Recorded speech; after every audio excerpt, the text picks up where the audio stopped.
Një zbulim i pazakontë është regjistruar në qytetin e Vlorës ku 4 granata dore dhe 2 arma automatike janë gjetur në zonën e pyllit të sodës, pranë kanalit të hidrovorit. Gjetja ka vënë në lëvizje menjëherë strukturat e policisë së Vlorës, të cilat kanë ndërhyrë për të siguruar perimetrin dhe për të shmangur çdo rrezik të mundshëm për qytetarët. Sipas të dhënave paraprake, armët dhe municionet janë konstatuar në një zonë me shkurrë dhe bimësi, jo shumë larg kanalit të hidrovorit. Dyshohet se ato mund të kenë qenë të groposura ose të hedhura aty prej shumë vitesh. Një nga pistat kryesore, e cila po verifikohet, lidhet me mundësinë që këto armë të jenë braktisur në këtë territor që prej periudhës së trazirave të vitit 1997, kur në të gjithë vendin u grabitën depot ushtarake dhe një sasi e konsiderueshme armësh përfundoi jashtë kontrollit të institucioneve shtetërore. Menjëherë pas marrjes së njoftimit, forcat e policisë mbërritën në vendngjarje dhe vendosën masa të shtuara sigurie.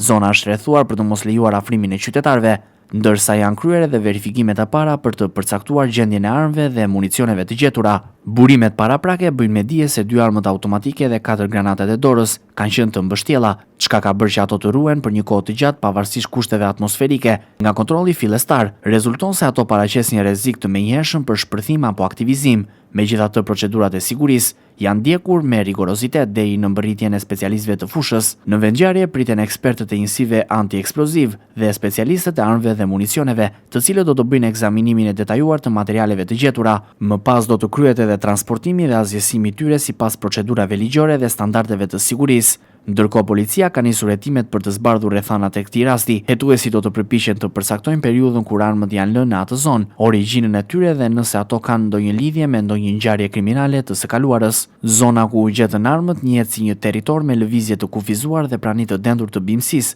çka mund të ketë bërë të mundur që ato të qëndrojnë të pazbuluara për një periudhë të gjatë kohore. Gjetje të tilla, megjithse të rralla, rikthejnë në vëmendje pasojat afatgjata të ngjarjeve të vitit 1997, kur një numër i madh armësh dhe municionesh u shpërndan në mënyrë të pakontrolluar në të gjithë vendin.